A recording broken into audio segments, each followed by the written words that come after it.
Así que te invito a que puedas abrir la palabra de Dios en el Evangelio de Jesús narrado por Lucas,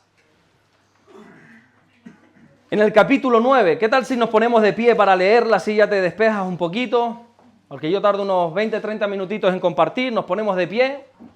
Y ahí en Lucas capítulo 9,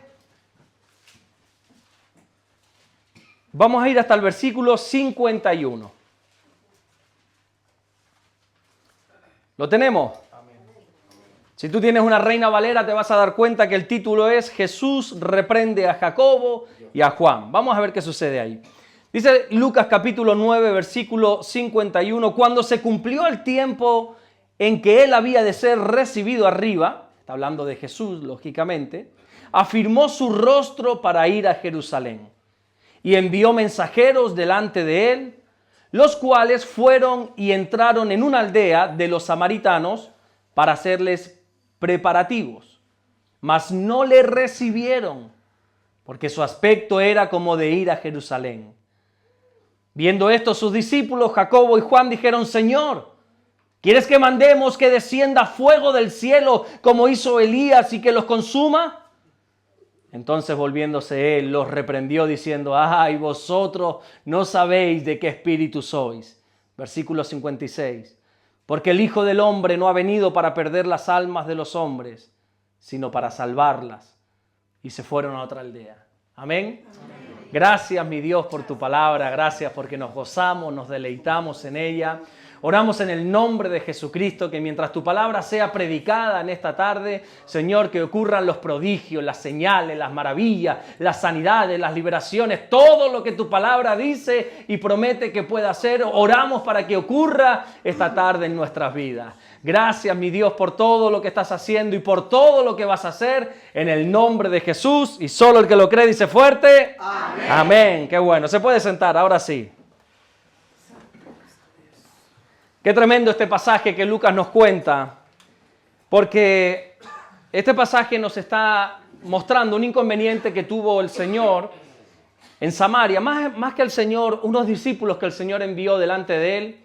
Lo vamos a ver un poquito más adelante qué es lo que está pasando aquí, pero bueno, el tema es que tuvo un inconveniente en Samaria con la gente de allí, con los samaritanos, y la respuesta de sus discípulos, de Jacobo y de Juan, de dos apóstoles del Señor, en vez de trabajar en amor, en vez de trabajar en el perdón, lo que le dijeron es: Señor, ¿quieres que pidamos al Padre fuego y que los consuma a esta gente? Ya llevaban 3 años con Jesús, estos hombres. 3 años, 36 meses con el Señor. No estamos hablando que estuvieron con un pastor, con un hermano, con una persona que estaba preparada. Estamos hablando con el mismo Señor Jesucristo. 3 años.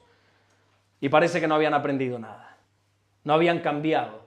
Ellos seguían teniendo ese ímpetu. ¿Quieres que oremos y que caiga fuego del cielo? Hay un dicho por ahí que dice que el árbol se endereza solo desde que es niño, ¿verdad? Haciendo alusión a que las personas de grandes no podemos cambiar. A que ya los hombres, mujeres con cierta edad no cambian. Yo totalmente estoy en contra de esto si estamos hablando en el Señor. Yo creo que una persona sin el Señor no cambia. Una persona sin el Señor se esfuerza por comportarse de manera diferente, ¿verdad? Pero al final tiene una naturaleza que eso florece tarde o temprano, más temprano que tarde. Pero en el Señor yo creo totalmente que hay un posible cambio. Hay un pasaje, creo recordar, que está en el primer libro de Samuel, capítulo 15, si no recuerdo mal, no tomen notas si están tomando porque lo estoy diciendo un poco de memoria, cuando dice que el Espíritu del Señor vino sobre Saúl y fue mudado. Esa palabra significa transformado en otro hombre. Físicamente era el mismo, lógicamente, pero fue mudado en otra persona. Cuando el Espíritu de Dios viene sobre una persona, esa persona es transformada por completo. ¿Será esto cierto de que los adultos no podemos cambiar? ¿Será de que ya no hay esperanza para nosotros cuando pasa nuestra niñez, nuestra adolescencia? Te voy a explicar rápidamente qué está pasando aquí. Mira, Jesús se está preparando para ir a Jerusalén. No era un viaje cualquiera, la Biblia dice que él está firmando su rostro porque ya sabe a lo que va. Ya sabe que de ahí no va a salir. Sabe que cuando vaya a Jerusalén, ese es su último viaje, sabe que va a ser crucificado, sabe que va a ser castigado por los romanos, por los sacerdotes judíos. Fíjate el versículo 51, Lucas 9:51, dice: cuando se cumplió el tiempo en que él había de ser recibido arriba, afirmó su rostro para ir a Jerusalén. Qué bonito este versículo, dice cuando se cumplió el tiempo, ni antes ni después, cuando se cumplió el tiempo. Porque las cosas en Dios tienen un tiempo. ¿Cuántos quieren que las cosas sucedan ya? ¿Cuántos son apresurados como yo? A veces impacientes como yo. Lo quiero ya, lo quiero ya. Los adolescentes hoy se están criando en esta cultura. Los adolescentes con las redes sociales, con el dichoso TikTok, con todas estas cosas, se está generando en ellos la impaciencia, el producto del ya, la comida rápida, esto rápido, el internet cada vez más rápido, los coches más rápidos, todo es cada vez más rápido. Y en Dios hay muchas veces que hay que esperar. En Dios muchas veces las cosas tienen su tiempo. Por eso dice el texto, cuando llegó el tiempo, entonces Jesús fue a Jerusalén. Tuvo que afirmar su rostro. No era fácil para Jesús lo que iba a hacer porque él sabía que iba a morir. Él se había preparado toda la vida para este momento. De hecho, él vino aquí a la tierra con este propósito. Él sabía perfectamente que un día, con 33 años, él tendría que enfrentar la cruz. Una muerte muy, muy violenta. Pero una cosa es lo que tú sepas y otra cosa es saber enfrentarlo. Por eso dice la Biblia que tuvo que afirmar su rostro. Otra versión, la Dios habla hoy, dice, emprendió con valor este momento. Tuvo que llenarse de valor, de coraje, de valentía. Hay situaciones en nuestra vida que no nos agradan, pero que aún así tenemos que enfrentarlas. Y no debemos huir de esas situaciones, porque eso solo lo único que va a hacer es retrasar las promesas de Dios. Hay conversaciones incómodas que hemos de tener. ¿Cuántos han retrasado quizá conversaciones con alguna persona porque sabe que es una conversación muy incómoda con nuestra esposa, con nuestro esposo, con nuestros hijos, con un compañero de trabajo al que sabes que le tienes que decir algo que no sabes por dónde te va a salir ese muchacho, esa muchacha, que no sabes cómo va a reaccionar ese novio, esa novia, ese familiar, pero hay que tener esa conversación. Y hay conversaciones incómodas que uno tiene que tener. Hay visitas incómodas que uno tiene que hacer. A un familiar, a alguien, no te gusta porque no sabes tampoco lo que te vas a esperar, si te vas a encontrar una sonrisa, si te vas a encontrar un plantón, un desplante, ¿verdad? Un vete de aquí. Pero hay visitas incómodas que tenemos que hacer. Hay decisiones incómodas que tenemos que tomar. Hay cosas muchas veces que no nos agradan, pero sobre todo los hombres somos más de esto, de postergar. Ya lo haré. Damaris, mi mujer, a veces me dice, mira, llamaste a fulano ya. No, después. Ya lo haré. No, llámalo. Ella es tiene un problema o lo que sea. Mira, ¿qué pasó? Vamos a hablar, vamos a quedar. Y lo hace. Yo como, no quiero decir que soy más pacificador, ella sí lo es, pero yo soy más, me gusta más vivir más tranquilo, más en paz. Intento evitar ciertas cosas, ¿verdad? Pero es que hay cosas que hay que hacer. Hay decisiones que hay que tomar. Hay visitas que hay que hacer. Hay conversaciones que hay que tener. Y entonces en ese camino a Jerusalén, Jesús tenía que atravesar por una ciudad que se llamaba Samaria. Y entonces Jesús envió a unas personas delante de él para que buscasen lugar. No iban a llegar el mismo día a Jerusalén. Así que Jesús le dice a estos chicos, a estos discípulos, miren, vayan ustedes delante, por favor, y busquen un lugar para nosotros poder quedarnos. Y así todo el grupo que vamos podamos tener un alojamiento. Es como aquí, ¿verdad? Muchos de nosotros hemos venido a mesa puesta. ¿Entienden esa expresión? Yo he venido aquí a esta reunión a mesa puesta, ya hay tele, ya hay sillas, ya hay todo, ¿verdad? Alguien ha venido delante de mí a preparar esto. Alguien ha venido delante de ustedes a preparar esto. Esto es lo que estaba haciendo el Señor, ¿verdad? Envió a unas personas, mira, preparen todos para que cuando llegue ya podamos descansar, porque lo que voy a enfrentar no es fácil, así que por favor, vayan ustedes delante. Cuando dos de sus discípulos se enteran que los samaritanos no quieren recibir a Jesús, porque esas personas que fueron seguramente dijeron, mira, viene el Señor. Ya Jesús era muy reconocido en toda Jerusalén, en toda Israel en este momento. Digo yo, porque la Biblia no lo dice, lo que la Biblia no dice usted no lo invente. Pero seguramente estos discípulos fueron y hablaron con alguien. ¿Y para quién es el alojamiento? No, para Jesús no hay sitio, le dicen. Y no le quisieron recibir, dice Lucas en ese pasaje que hemos leído. Cuando estos hombres vinieron y le dieron los reportes a Jesús, mira Jesús, creo que tenemos que quedarnos en otra ciudad, en otra aldea, porque los samaritanos no te quieren recibir. La Biblia dice que Juan y Jacobo ardieron en ira. Y Juan y Jacobo se enfadaron y de repente hicieron una de las peticiones más raras, más extrañas de toda la Biblia. Dice el versículo 54, viendo esto sus discípulos Jacobo y Juan dijeron, Señor, ¿quieres que mandemos que descienda fuego del cielo como hizo Elías y los consuma? Imagínate la cara de Jesús en ese momento. Párate por un momento. O sea, Jesús, Él tiene en mente la cruz. Él tiene en mente, Dios mío, la que me viene arriba. Él tiene en mente afirmando su rostro. Él solo está pensando, está concentrado en lo que tiene que hacer. Y de repente dice, yo ya me voy a dejar a estos 12 aquí al frente de todo esto. Y de repente escucha que los discípulos lo que están pidiendo es ira, es venganza, que los consuma. El Padre Celestial como hizo cuando Elías clamó y consumió a todos los profetas de Baal. Jesús se había esforzado en enseñarles el perdón. Él empezó, de hecho, su ministerio allí en el monte de las bienaventuranzas. Bienaventurado el varón, y hablando de muchas cosas, ¿verdad? De ama a tu enemigo. El Señor se había esforzado en que entendiesen el amor al prójimo, en amar a los enemigos, en que el mal solo se puede vencer con el bien. Y ahora de repente, a punto de ser crucificado, 2 de sus discípulos le salen con esta. ¿Cómo respondió Jesús a esta petición? Dice el versículo 55, entonces volviéndose él, los reprendió, diciendo, vosotros no sabéis de qué espíritu sois, porque el Hijo del Hombre no ha venido para perder las almas de los hombres, sino para salvarles. Y se fueron a otra aldea, dice el texto.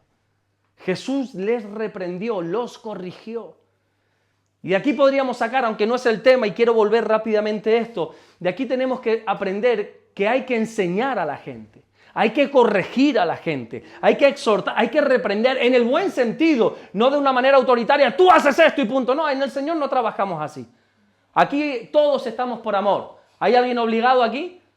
A lo mejor habrá un esposo, una esposa obligada, que el marido se lo dijo, un hijo obligado, ¿verdad? Puede ser, pero de resto estamos por amor, por amor. Y entonces cuando alguien viene por amor a un sitio y lo que se encuentra es un ¡guau! Y ese autoritarismo y esas cosas, uno dice, no me parece bien. Entonces hay que enseñarle a la gente cómo actuar en el Señor. Y cuando vemos que alguien está actuando de una manera incorrecta, con amor, todo se puede decir, miren chicos, eso no está bien. Ustedes no tienen ni idea, dice el Señor, de qué espíritu sois. Y a pesar de que era una injusticia de que no dejaran a Jesús quedarse en Samaria, Jesús sabía que el mal nunca es el camino. Él tenía autoridad. Yo creo que si yo hubiese sido el Señor, yo le diría, sí, pídele, pero hazlo tú. Yo no quiero nada, yo no te he dicho nada, Juan. Pero pídele, se fastidien los samaritanos. ¿Qué es eso de que me nieguen a mí la entrada? Menos mal que yo no soy el Señor. Pero el Señor, que es bueno en gran manera, Él sabe que el mal nunca es el camino. Jamás. El Señor sabe que lo último que nosotros los creyentes tenemos que hacer es sacar nuestra banderita de los derechos. No, porque yo tengo derecho a hacer esto. El Señor dice, no, vámonos a otra aldea. No, pero si tenemos razones y derechos de quedarnos en Samaria, ya, pero si no nos quieren, vámonos a otra aldea, dice el Señor. ¿Para qué vas a estar sacando ahora aquí tu banderita de los derechos? No, es que lo que me hicieron, vámonos a otro sitio, dice el Señor. Vámonos a otra aldea. Jesús sabía que solo hay una herramienta contra el mal, y es el bien. En Romanos capítulo 12, versículo 21 dice, no seas vencido de lo malo, sino vence con el bien el mal. ¿Cuántos hemos sido vencidos alguna vez por el mal? Nada más que yo, gloria a Dios. Yo muchas veces, el mal me ha vencido. Muchas veces, ¿verdad? Contestamos mal a quien nos habla mal. Ah, bueno, bien, estamos en familia, ¿verdad? A veces nos sale un pronto, ¿verdad? Yo entiendo que ustedes son muy santos, y yo lo entiendo, pero bueno, cuando ustedes se enfrentan a una persona quizá como yo, pecadora, en algunos sentidos, les choca esto, pero a veces hemos sido vencidos del mal. ¿Cuántos hemos dejado de hablar a alguien que nos hizo un daño? No, yo no tengo nada en contra de él, yo ya lo perdoné. Ah, ¿y por qué no le hablas? No, porque él con sus cosas y yo con las mías. No las has perdonado. No, pero es que yo ya no tengo nada que ver con esa persona. Ah, bueno, está bien. No, yo no te voy a tratar de convencer de lo contrario. No le has perdonado. La Biblia nos llama a perdonar. Solo hay un camino y una herramienta para vencer el mal que nos han hecho. Y nos guste o nos duela, esa única herramienta se llama el bien. Es el amor al enemigo. Es hacer bien al enemigo. Es orar, como dice el Señor, por nuestros enemigos. Pero no orar como Jacobo y Juan querían orar. Señor, repréndelos, Señor, que les caiga fuego, arruínalos, Señor. Por esos 100 euros que me deben, no me los quieren pagar. No. Así no se ora, porque Jesús nos reprende entonces. ¿Cuántos hemos aflojado en nuestro trabajo porque quizá el jefe nos ha hablado mal? Uy, nadie aquí. Uy, ahí en Canarias muchas veces, ¿verdad? El jefe, la jefa nos habla mal y entonces nosotros respondemos ¿cómo? Fastidiando y pues ahora no trabajo o lo hago de mala gana. hemos sido vencidos entonces de lo malo. Si estás batallando con algún mal, tienes que recordar esto. Solo se puede vencer el mal con el arma del bien. No hay otra arma. La indiferencia, la desgana, el dejar de hablar, pues ahora sabes que ahora te fastidias y no te hablo. Ahora ya no te cojo el teléfono. Eso solo habla de nuestra inmadurez. Que todos en un momento dado nos dan ganas de comportarnos así, pero no es así.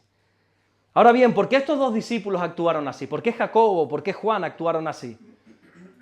Yo creo que es porque no habían dejado por completo su antigua manera de vivir.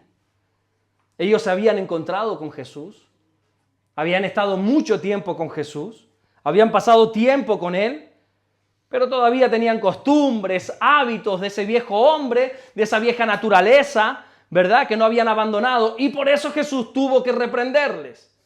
Porque cuando uno verdaderamente ha tenido un encuentro con el Señor, cuando uno verdaderamente ha conocido a Jesús, está en Cristo, debe ser una nueva criatura, dice la Biblia.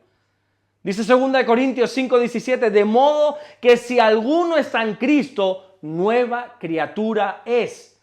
Las cosas viejas pasaron, he aquí todas son hechas nuevas. Entonces la pregunta sería, ¿cómo son tus actos? ¿Cómo son tus hechos? ¿Son nuevos? Pero no hablo aquí cuando nos congregamos y cuando todos tenemos aquí una cara de santo, Dios mío de mi vida. Aquí solo nos falta, como dice Damaris, una aureola en la cabeza de estamos santificados. Pero en la calle, en el trabajo, cuando no hay un hermano, una hermana que te está viendo. ¿Cómo son tus hechos? ¿Cómo son tus conversaciones? ¿De qué eres una nueva criatura de verdad? ¿Tienes una vida nueva de verdad? Damaris me hizo una pregunta hace mucho tiempo. Y me dice, Alberto, ¿qué pasaría si alguien viniese a casa, se quedase con nosotros 3, 4 días, solo de menos, unos cuantos días? Esa persona no sabe nada que somos cristianos, absolutamente nada. Tenemos que ocultar todas las Biblias, tenemos que esconder todo. ¿Tú crees que esa persona en 2, 3 días esa persona supiese que nosotros somos cristianos simplemente por nuestra manera de comportarnos? Oye, es una pregunta interesante. ¿La gente sabe que tú eres creyente sin decírselo, sin sacar tu cartel de soy cristiano? Sin darle el tratado de evangelismo, que todo esto está bien, no estoy diciendo, no hablo en contra de eso, ojo. Estoy hablando de, ¿tenemos hechas nuevas? Cuando tú le dices a la gente que eres cristiano, dicen, tú eres cristiano, mi madre. Avísame dónde te congregas para no ir. Hay algunos que no dan un testimonio correcto de esto, ¿verdad? Hablan del Señor, pero no dan un testimonio correcto de eso. Es curioso que cuando Jesús llama a estos dos discípulos, a Jacobo y a Juan, él les puso un apodo. Creo que es el único apodo que sale en la Biblia. ¿Algunos saben cuál es ese apodo? ¿Saben cómo Cristo los denominó? ¿Cómo los apodó? Hijos del trueno, pero hay un nombre en el original. Boanerges. A lo mejor se pronuncia así. Yo si pone Boanerges, leo Boanerges. Seguro que esa es la pronunciación. Miren este texto, qué interesante. Marcos capítulo 3, versículo 17. Cuando Jesús está llamando a sus discípulos, dice, a Jacobo, hijo de Zebedeo, y a Juan, hermano de Jacobo, a quienes apodó Boanerges. Esto es, hijos del trueno.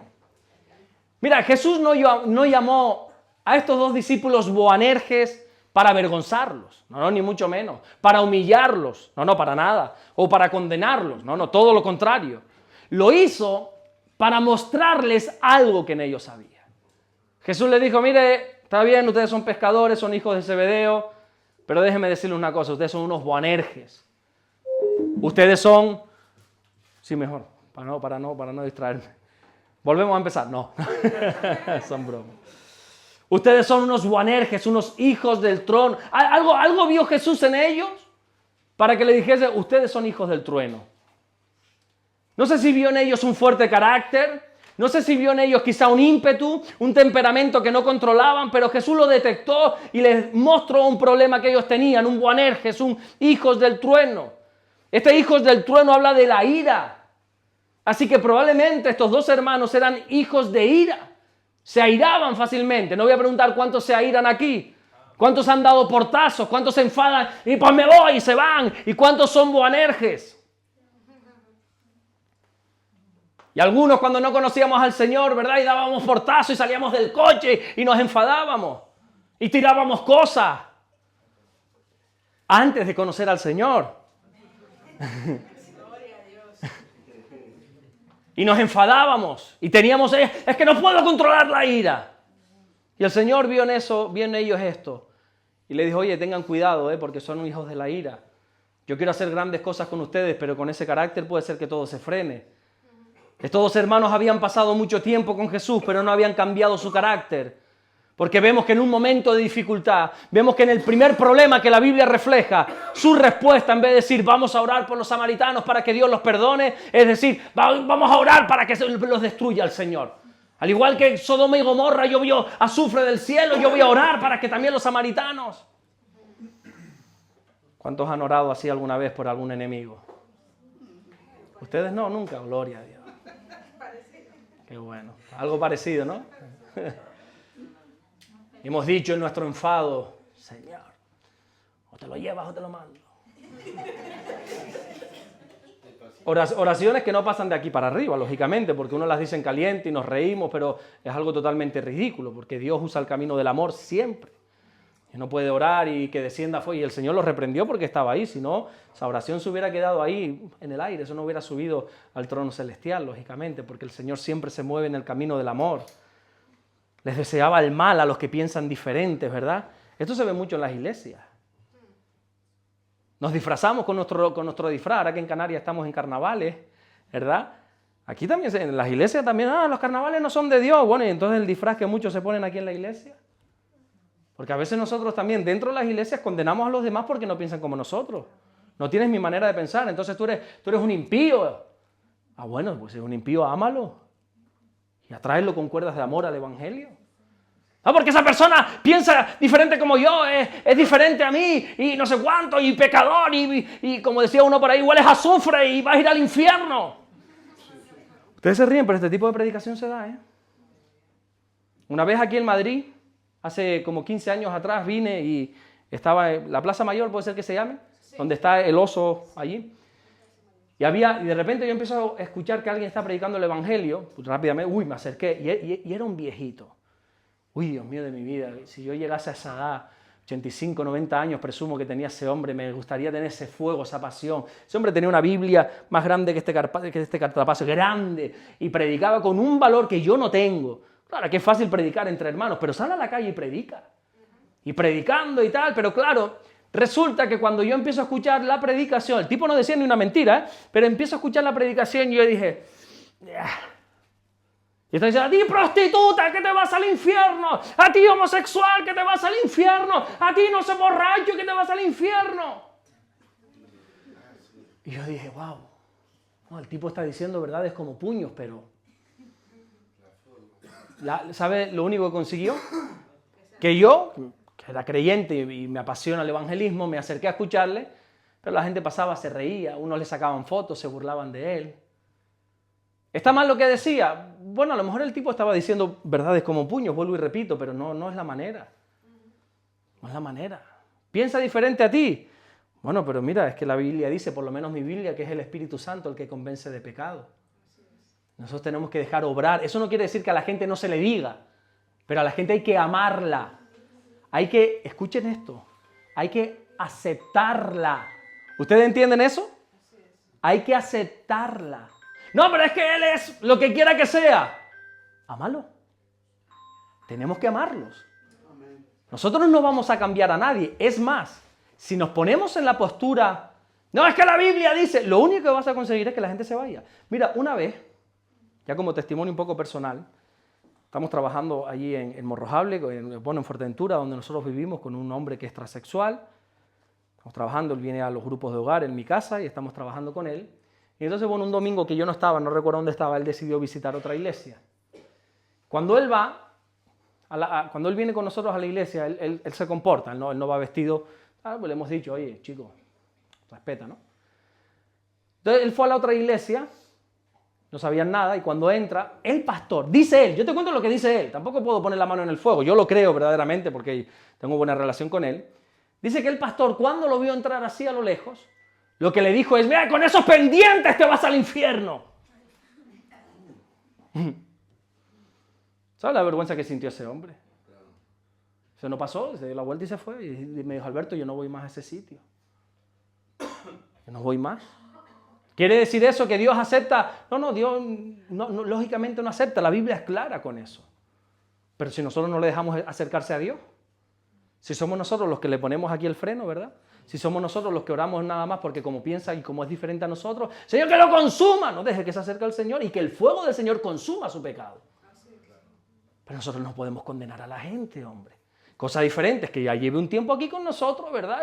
Y tenga una conducta, pero yo creo que ya es hora, no desde aquí, ya es hora de sentarnos con esa persona en privado y conversaciones incómodas que se tienen que tener y empezar a hablarle, oye, mira, tú sabes que esa conducta no le agrada al Señor, sea cual sea, no estoy hablando de nada en particular, oye, mira, tú sabes que eso no es de Dios, mira, en privado, pero en público nosotros no estamos para avergonzar. Hay circunstancias que los cristianos, haciendo una autocrítica, estamos fallando en esto. Porque dice la Biblia que Jesús vino a transformarnos y a cambiarnos, no a condenarnos. En Lucas 9:55 dice, entonces volviéndose él, los reprendió, diciendo, oye, pero vosotros no sabéis de qué espíritu sois, porque el Hijo del Hombre, haciendo referencia al mismo, porque yo no he venido para perder las almas de los hombres, sino para salvarlas. Si tú te das cuenta, este mismo Juan, ¿cómo nosotros lo conocemos hoy en día? El apóstol del amor, el discípulo amado, ¿verdad? Él escribió un evangelio precioso, por cierto. Él escribió el último libro de la Biblia que mucho se nos queda grande gracias a un pastor como Manolo que tenemos que sabe interpretarlo y sabe decírnoslo, ¿verdad? El Apocalipsis lo escribió Juan. ¿Por qué? Porque pudo cambiar. Imagínate por un momento que Juan no cambia. Imagínate que Juan dice, no, yo soy así, punto. ¿Cuántos hemos dicho eso? Si me quiera, que me quiera como soy. Yo soy así. No, pero hay cosas que hay que cambiar, hombre. Hay cosas que uno tiene que dejar atrás. Antes de convertirse en una persona amorosa, él era iracundo, él era un Boanerges, él era un hijo del trueno. Y así deberíamos de ser cada uno de nosotros. Aunque tengamos un pasado de ira, aunque tengamos un pasado de violencia, un pasado de mundanalidad, un pasado de carnalidad, lo que quiera que sea tu pasado, eso no importa. Ahora deberíamos ser una nueva criatura en Cristo. Si Jacobo y Juan no hubieran cambiado su carácter, no hubieran cumplido el propósito de Dios en sus vidas. Y hay muchos que todavía tenemos que dejar cosas en el camino. Al igual que Jacobo y Juan, llevamos tiempo con Jesús, llevamos tiempo escuchando su palabra, pero todavía quizá hay cosas a día de hoy que no hemos dejado. ¿Verdad? El problema es que hay gente que no quiere cambiar, que no la acepta. Una vez yo le dije a una hermana de la iglesia, precisamente hablando del carácter también, digo, oye, controla el carácter. ¿Qué carácter? Mira, es que ese carácter, ya hay varias personas que no quieren venir por la iglesia siempre por tus rollos, siempre estás ahí con esa puntilla, siempre estás ahí incomodando, tienes eso. No, yo soy así. Ah, no, eres así y Dios te ama. Déjame decirte que así mismo Dios te ama. Pero cambia, chica. Yo creo que ya llevamos mucho tiempo en el Señor como para seguir iguales, ¿verdad? Cambia. Ser nuevas criaturas no significa dejar de ser quienes somos, porque el Señor nos ha hecho únicos, el Señor nos ha hecho especiales, inigualables, irrepetibles, exclusivos, pero aún así hay cosas que tenemos que cambiar. ¿Cuántos tienen cosas que cambiar a día de hoy todavía? Uy, yo levanto las 2 manos y si tuviera 3 levantaba 3 manos. Hay cosas que uno tiene que cambiar todavía, quizá no un carácter o sí, pensamientos, lo que quiera. Hay cosas que tenemos que cambiar. Y con el pasar del tiempo se debería de ver una madurez. Antes decía mi mujer, oye, qué bueno que de un año para aquí la iglesia ha crecido. Si ha crecido el número, gloria a Dios, nos gozamos por eso. La Biblia dice en Hechos capítulo 2, versículo 47, que el Señor añade a la iglesia los que han de ser salvos. Maravilloso que crezca, ¿vale? Pero ¿y el madurez? Porque si vamos a seguir viniendo aquí todos los meses, todos los años, y esto crece, gloria a Dios, qué bueno es. Pero luego te sientas con los hermanos y no notas una madurez espiritual. ¿No notas que la gente ha madurado? Te siguen con rencillas, con faltas de perdón, con cosas raras. Entonces, gloria a Dios que la iglesia crece, el número. Pero ¿y el madurez? ¿De qué nos sirve tener una iglesia que tenga 100, 200, 500, 1000, 200.000 miembros y cuando venga el Señor solo se va a llevar a 10?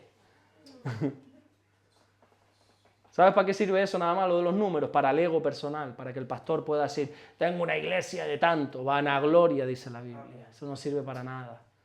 Si al final toda esa gente cuando venga el Señor se queda, eso no sirve para nada.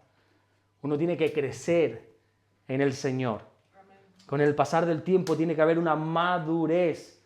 Lo que no puede ser es que, como dice el escritor a los Hebreos, es que habiendo aquí gente que ya debería de ser maestros, sigan teniendo la necesidad de que se les predique los rudimentos del Evangelio, los primeros pasos. Hebreos 5:12 dice, porque debiendo ser ya maestros, después de tanto tiempo, tenéis necesidad de que se os vuelva a enseñar cuáles son los primeros rudimentos de la palabra de Dios. Y habéis llegado a ser tales que tenéis necesidad de leche y no de alimento sólido. Con el pasar del tiempo, ya pasamos de tomar biberones espirituales a tomar carne espiritual. Y no hace falta que se nos tenga que recordar siempre, oye, tienes que amar al enemigo. Oye, tienes que perdonar a esa persona. Oye, mira, tienes que orar. Oye, tienes que leer la Biblia todos los días, hijo mío.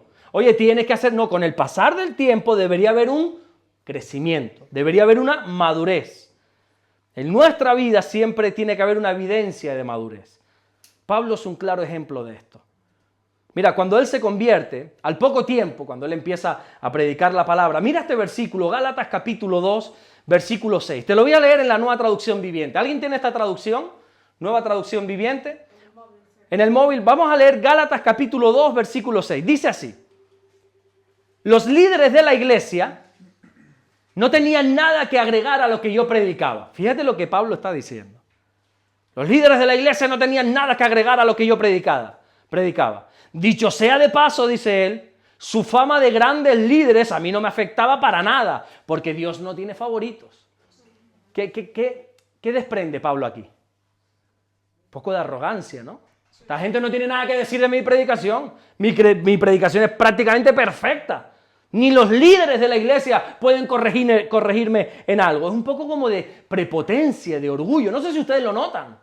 Yo lo noto un poquito aquí, ¿verdad? Años después, Pablo dice en 1 Corintios capítulo 15, versículo 9, porque yo soy el más pequeño de los apóstoles. No soy digno de ser llamado apóstol, dice Pablo, porque ¿sabes qué? Yo perseguía la iglesia de Dios. ¿Qué notas tú entre un par de años de diferencia? Cuando él empieza, no, aquí nadie tiene que corregirme en nada porque soy perfecto. Años después él dice, no me llames apóstol, yo no soy digno de ser llamado apóstol. Si tú conocieras mi pasado, yo perseguía la iglesia de Dios, yo soy una vergüenza para el Señor. Yo no soy digno de ser llamado apóstol, dice él. Pero es que años más tarde, cuando él escribe la carta a los Efesios, dice en el capítulo 3, versículo 8, a mí, que soy menos que el más pequeño de todos los santos. Y sigue escribiendo. Primero dice, a mí nadie me corrige. Luego dice, no, yo soy el más pequeño de los apóstoles. Y luego por último dice, yo soy el más pequeño de todos los creyentes. Hay una madurez espiritual. Aquí hay una madurez espiritual. Es muy curioso notar que a medida que yo, no voy a explicar esto por falta de tiempo, pero para los que conocen, qué bueno es saberlo, que tanto en el tabernáculo como en el templo, a medida que tú te ibas acercando más a Dios, las medidas se iban encogiendo más. Estaba por una parte el atrio, ¿verdad? El atrio de los gentiles. Ahí podía entrar todo el mundo, eso era grande. Ahí podíamos entrar todos. A medida que te querías acercar a esa presencia de Dios y entrabas al lugar santo, ¿no? Ya el lugar era más pequeño, ya era muy exclusivo. Ahí ya tenías que ser de una tribu en específico. Ya tenías que ser de la tribu de Leví, tenías que ser sacerdote.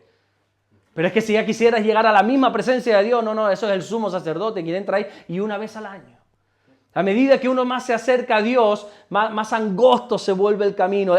Con el yo no podemos acercarnos a Dios, con el orgullo, con esa altivez, no, todo eso hay que dejarlo atrás. ¿Tienes tú hechas nuevas? ¿Hay madurez visible en ti? ¿Estás madurando en Dios o simplemente estás cumpliendo años en Dios? Una vez me dijo uno, hace muchos años cuando yo empecé a predicar la palabra, hace como 15 o 20 años, un hombre ya veterano en el Señor, yo jovencito y prediqué y él con un cigarro en la mano me dijo, tú no tienes nada que enseñarme en el Señor, porque llevo 40 años en la iglesia. Y yo tiro el cigarro, hombre. 40 años en la iglesia, ¿de qué te ha servido? Hay gente que lo único que cumple son años en el Señor, pero ¿y la madurez dónde está? ¿Y dónde está el tiempo en el Señor, verdad? Todos tenemos cosas que cambiar. Y lo más probable es que Jesús nos lo haya mostrado desde el principio. ¿A cuántos el Señor le ha dicho que tienen que dejar algo, que cambiar algo, que comenzar a hacer algo? A todos, lo que a lo mejor no lo decimos. Pero todos sabemos que cuando nos acercamos a Él, el Espíritu Santo nos dice a nuestra conciencia, nos habla a nuestra vida, ¿verdad? Oye, este carácter, chico, tienes que cambiarlo. Oye, esa conducta, ¿sabes qué? No, esas palabras tienes que abandonar. Oye, esas amistades no te convienen absolutamente. Esas páginas que entran en internet no te convienen. Oye, y esto, y qué sé, por poner ejemplo, ¿no? Por generalizar. Tú sabrás lo que el Señor te está diciendo. Yo sé perfectamente lo que el Señor me está diciendo a mí y me está llamando a dejar y a comenzar a hacer. Siempre el Señor nos dice, y uno lo sabe. A veces nosotros decimos cuando nos enteramos desgraciadamente que algún hermano, alguna hermana cayó en pecado. Oye, ¿te enteraste quién cayó en pecado? Fulano. ¿Cómo así decimos? Tremendo. Y pensamos que eso fue de un día a otro. No, eso no fue de un día a otro. O sea, hay mucha tela que cortar. Eso el Espíritu Santo estuvo tratando con esa persona, tú no sabes cuánto. Hay un versículo que dice que todo lo oculto sale a la luz. ¿Lo han leído ese versículo? Sí. ¿Verdad? Y toda la palabra de Dios es sí, amén. Las promesas de Dios son sí, amén. Ah, bueno, y yo digo, ¿y entonces por qué hay cosas ocultas que nunca salieron a la luz? ¿A cuántos Dios nunca sacó a la luz algo que hicieron en oculto? Yo levanto la mano porque yo sé que si no la levanto ustedes se quedan como, no hay que levantarla. Que hemos hecho cosas en oculto y nunca salieron a la luz. ¿Te digo por qué? Porque Dios no saca las cosas de oculto a la luz para avergonzarnos, sino para corregirnos. Pero antes de hacerlo, Él siempre trata con nosotros en privado. ¡Siempre! Y si gana la batalla en privado, ¿para qué lo tiene que sacar a la luz? ¿Para qué nos tiene que avergonzar? ¿Verdad? Pero a veces nosotros tensamos tanto la cuerda, a veces nosotros somos tan egocéntricos que nada, no pasa nada, como no me han pillado, como lo he hecho 1, 2, 3, 100, 200, 1000 veces y no ha pasado nada, aquí ya puedo. Y tú sabes que el Señor te está diciendo, deja eso, apártate de eso, hijo mío. Hija mía, apártate de eso.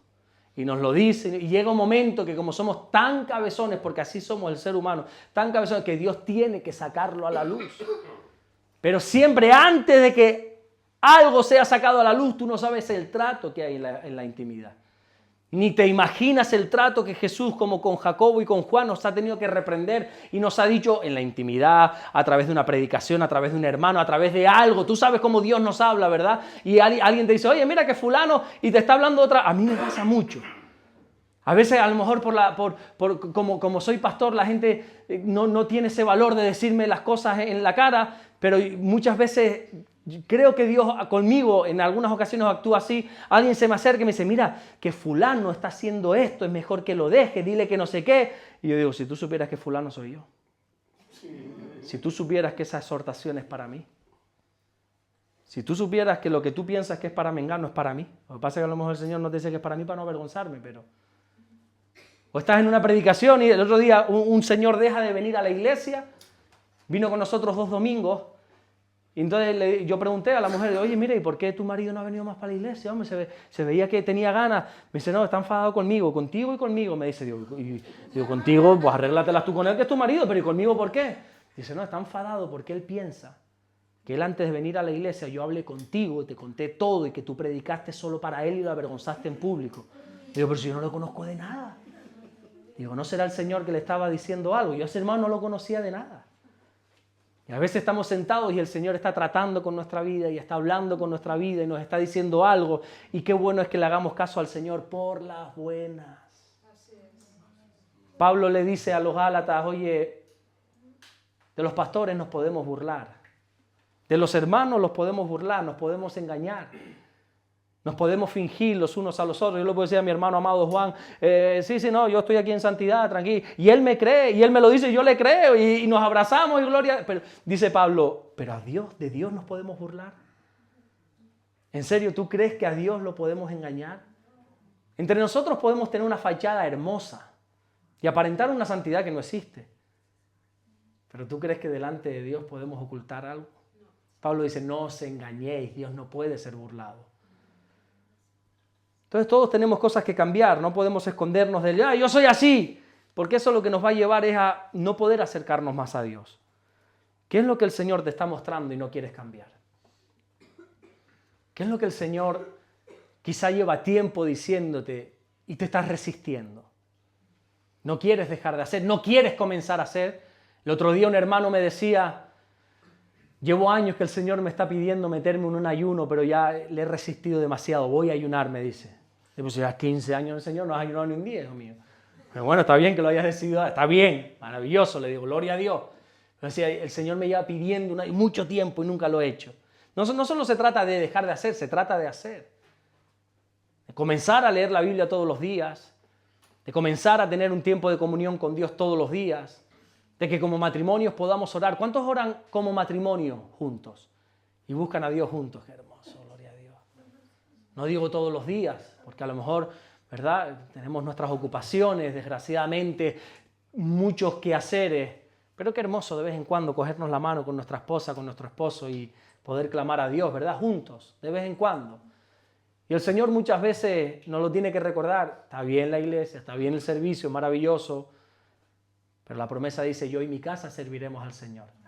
Una vez yo le dije a la iglesia, no me acuerdo por qué fue, no recuerdo, también había crecido la iglesia, no me acuerdo por qué fue, y un día de esos que había un culto lleno, 200 personas, un montón de gente. Entonces yo dije, ya me recuerdo, porque también vino una persona que nos había visitado hace tiempo y cuando vino dijo, wow, tremendo, cómo ha crecido la iglesia. Y no recuerdo de qué prediqué, pero yo dije, miren, si dentro de 10 años ustedes vienen a esta iglesia y ven que esta iglesia somos 1000, 10.000, 1.000.000 de personas, pero aquí no ven sentada a mi hija, yo he fracasado, como padre y como pastor.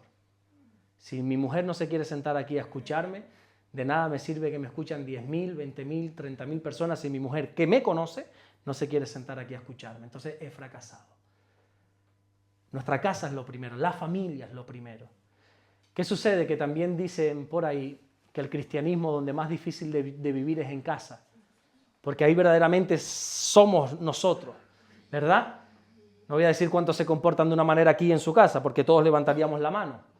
Aquí tenemos un fuerte Dios te bendiga, qué bueno, hermanito.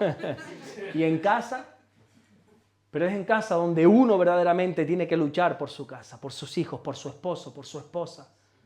Una mujer allí tenía grupos de hogar, como nosotros le llamamos, otras iglesias le dicen células, las reuniones en las casas, ¿verdad?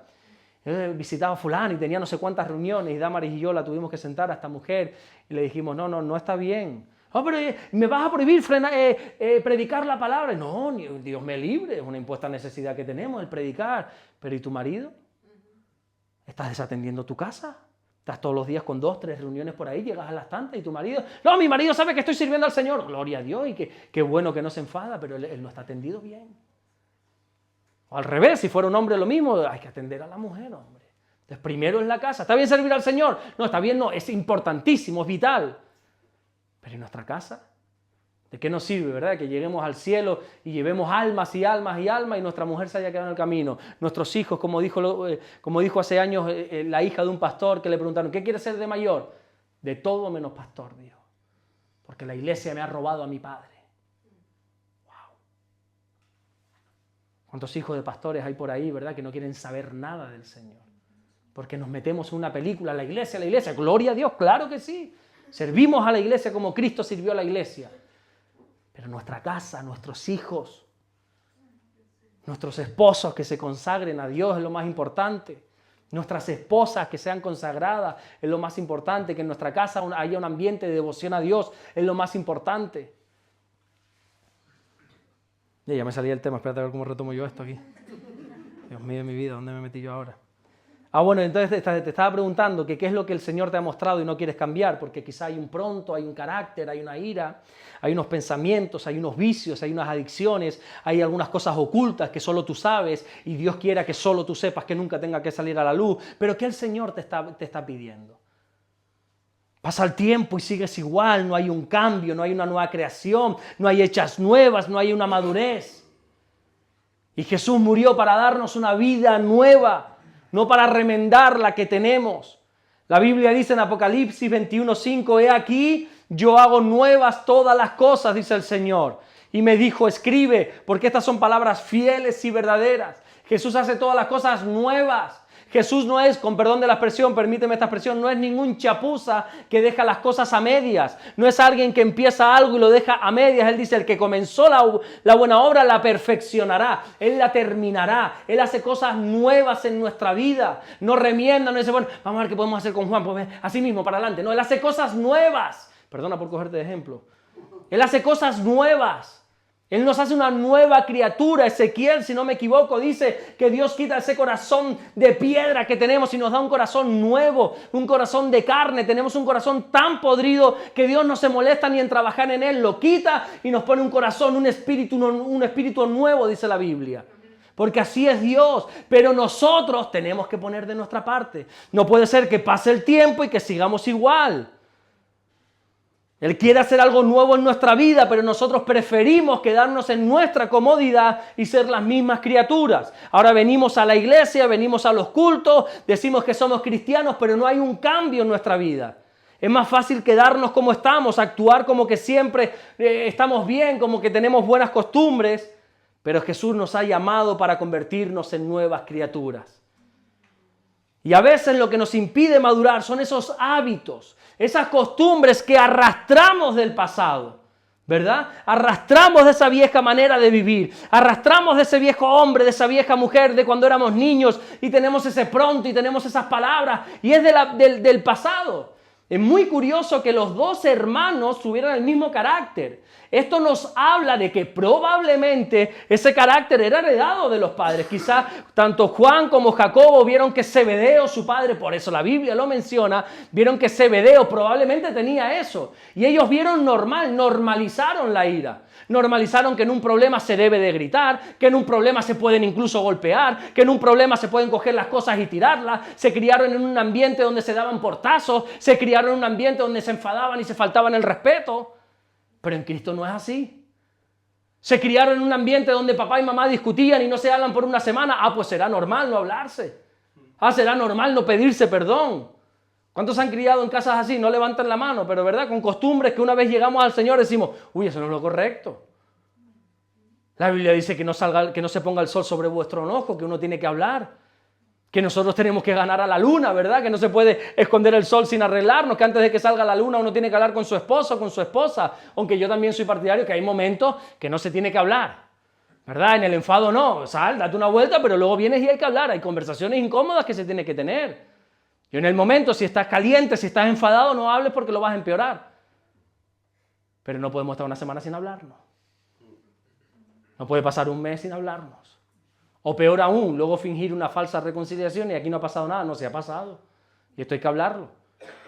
Porque si volvemos aquí como que no ha pasado nada, en un mes vamos a tener el mismo problema. Con Cristo se puede cambiar. Pero ¿cómo son tus hábitos? No sé si quieres poner un poco de piano y ya vamos terminando ya. ¿Cómo son tus hábitos? Porque si nosotros nos analizamos nuestros hábitos, los hábitos es lo que nos define. Tú no eres lo que quieres ser. Tú eres el resultado de tus hábitos. No es que yo soy, a lo mejor tú tienes una imagen de ti que no es real. Tú eres lo que haces, punto. No lo que dices que quieres hacer. No es que yo quiero hacer esto, es que yo quiero cambiar, es que yo quiero... ¡Oh, gloria a Dios, qué bueno! Que por lo menos tienes intención, pero todavía no lo has hecho. Tú no eres lo que dices, eres lo que haces. Es lo que tus hábitos, tus costumbres hacen. Y quizá hoy te encuentras como Juan, como Jacobo, que llevaban tiempo cerca de Jesús, que llevas tiempo escuchando sus enseñanzas, intentando llevar una vida cristiana, pero todavía tienes hábitos que se te tienen que reprender. Pero que quieres dejarlos y lo peor de todo es que no puedes. Estás como Pablo en Romanos capítulo 7, quiero hacer el bien y por alguna razón acabo haciendo el mal. Quiero ocuparme las cosas del Señor y cuando me doy cuenta estoy enredado en un pecado. Quiero hablar bien y cuando menos me lo espero tengo una dichosa palabrota en mi boca. Quiero siempre ser un hombre honesto, palabras de verdad y cuando me doy cuenta he dicho una mentira. Quiero hacer las cosas correctas con mi novio y cuando me doy cuenta no lo estoy haciendo. Quiero caminar en bien, pero por el contrario, dice Pablo, acabo haciendo el mal que aborrezco. Gálatas 5:16 dice, digo pues, andad en el Espíritu y no satisfagáis los deseos de la carne. Mira el secreto y el misterio que Pablo está diciendo aquí, o que Dios a través de Pablo está diciendo aquí. Hemos sido engañados porque a veces hemos creído que cambia esa conducta y comienza a vivir en el Espíritu, ¿verdad? Tienes que dejar de hacer eso. Tienes que dejar de hacer eso y entonces caminar en el Espíritu. Y Pablo dice, no, es al revés. anda en el Espíritu y entonces no satisfagas los deseos de la carne. Lo primero es decir, no quiero estar en el Señor, pero si tengo una vida de pecado, acércate al Señor. Vive en el Espíritu. Y cuando tú quieras vivir en el Espíritu, te esfuerces, Pablo dice, entonces no vas a satisfacer los deseos de la carne. Entonces te va a ser más fácil luchar contra el pecado, vencer las tentaciones. Si tú intentas por ti mismo no satisfacer los deseos de la carne, es imposible. ¿Por qué? Porque nos gusta el pecado. ¿A cuántos les gusta el pecado? Yo sé que a ustedes no. El salmista dice que el pan robado en oculto nos es dulce. Las aguas robadas no son dulces. Nuestra carne, nuestra vieja naturaleza se deleita en el pecado. Se satisface en el pecado. Santiago usa una expresión todavía más fuerte. Somos atraídos, somos seducidos por el pecado. ¿Verdad? ¿Qué sucede? Que caemos en la trampa y cuando pecamos el espíritu nos sentimos tan mal. Nos sentimos, perdón, quizás no es la palabra correcta, perdónenme si estoy diciendo algo incorrecto, nos sentimos como basura. ¿Cuántos han sentido así? Y queremos hacer el bien, ¿verdad? Y cuando menos nos damos cuenta hemos vuelto a pecar y yo me siento tan hipócrita. Y encima Dios me ha dado la oportunidad de predicar a la gente y hay veces que digo, pero ¿y qué me voy a poner yo delante de la gente si esta gente supiera? Y me siento tan hipócrita. Me siento tan mal y a veces yo he ido, para mi vergüenza lo digo, ¿verdad? He ido a lo mejor a predicar y he estado enfadado con mi mujer. ¿En serio? Pregúntale, ahora viene ella con los niños para acá. Y me ha tocado hablar a lo mejor del matrimonio y tú dices, pero ¿y con qué cara haces eso? Y nos sentimos, yo honestamente me siento como basura, me siento mal. Pero aún así Pablo dice, no, anda en el Espíritu. Y andando en el Espíritu vas a poder dejar de satisfacer los deseos de la carne. Tenemos que aprender a andar en el Espíritu. Me queda un poco, pero creo que lo vamos a dejar aquí para no alargar esto. Cierra tus ojos ahí donde estás, por favor. Cierra tus ojos un instante nada más. Simplemente te digo esto para que no te distraigas, porque quizás eres como yo, de que te distraes con una mosca que pase. Cierra tus ojos. Deja que el Señor pueda hablar a tu vida en esta noche. Que Él pueda hablar a tu mente, a tu corazón. Estoy convencido que la palabra ha tocado algo en tu vida. Isaías dice que la palabra nunca vuelve vacía, para algo Dios la envía. Hoy ha sido sembrada una palabra generalizada, la Biblia dice, el sembrador salió a sembrar. Pero hay partes que han caído en buena tierra, estoy convencido. Estoy convencido que Dios ha tratado con cada uno de nosotros, conmigo el primero, con cada uno de nosotros y nos ha recordado cosas, ¿verdad? Quizá, oye, hay que cambiar esto. Oye, ¿te has dado cuenta cómo llevas tiempo y todavía no has comenzado a hacer lo otro? ¿Cómo sigues con eso? Y qué hermoso es saber que todavía estamos a tiempo de cambiar. Así llevemos 40 años en el Señor, todavía estamos a tiempo. El Señor es tan bueno, dice Pedro, que no es que esté retardando su promesa, sino que simplemente está esperando para que todas las personas procedamos al arrepentimiento. Pueden pasar los años, pero gloria a Dios que estamos a tiempo todavía. Así que te invito que ahí donde estás, así en silencio, en tu intimidad, puedas ponerte en orden delante de Dios. Puedas arrepentirte de tus pecados, pedirle perdón al Señor. Dile al Señor que te ayude en esa debilidad. La Biblia dice que el poder de Cristo se manifiesta y mora sobre nuestra debilidad. ¿Sabes qué quiere decir esto? Que a veces Dios no nos ha podido ayudar en nuestra debilidad, en eso que siempre caemos, porque no le hemos dicho a Dios, es mi debilidad, yo puedo con esto. Ah, bueno, si tú puedes, yo no entro, dice Dios. Pero hemos de reconocer que somos débiles en algunas áreas, muy débiles. Caemos muy fácilmente en algunas cosas. Dile al Señor que te ayude en eso. No, el Señor lo sabe todo. La Biblia dice que Él nos conoce mejor que nosotros mismos. Él pesa nuestros corazones. Él nos creó con sus propias manos, dice la Biblia. Él te conoce, no tengas vergüenza. Él no se va a alarmar por lo que le puedas decir. Él ya lo sabe. La Biblia dice que Él no duerme. Él conoce todo lo que hacemos. Pero qué hermoso es que confiemos en nuestro Padre y podamos acercarnos a Él y decírselo. Díselo con tus palabras. Señor, perdóname porque tú sabes que me cuesta esto y solo caer. y sabes que lucho, pero vuelvo y caigo de nuevo. Señor, ayúdame. Ayúdame en esta debilidad. Mira estos pensamientos que a veces tengo, que yo mismo me avergüenzo de ellos. Señor, ayúdame a pensar en todo lo justo, en todo lo bueno, en todo lo que es digno de alabanza. Ayúdame, mi Dios, a abandonar este hábito oculto que tengo. Señor, líbrame de esto, Señor. No permita que salga a la luz y me afecte a mí y a los míos, Señor, y pueda ser avergonzado. Señor, trata con mi vida. Mira este ímpetu, este carácter, esta ira que muchas veces sale. Ayúdame, Señor, porque cada vez que esta ira sale lo estropeo todo, Señor. Estropeo mi familia, mi matrimonio. Ayúdame, mi Dios. Yo no puedo hacerlo solo, necesito de ti, Señor. Mira mi condición, Señor, ayúdame. Ayúdame. Esta debilidad que tengo, Señor, fortalécete. Para que pueda crecer en ti, como dice tu palabra, que pueda crecer en ti, crecer en tu obra siempre, que pueda madurar en ti, Señor, que abandone esa vieja manera de vivir y que pueda cambiar, Señor, que tú me puedas cambiar. Ayúdame, Señor, ayúdame, Señor, ayúdame a cambiar, a ser una nueva criatura como tú prometes. Ayúdame.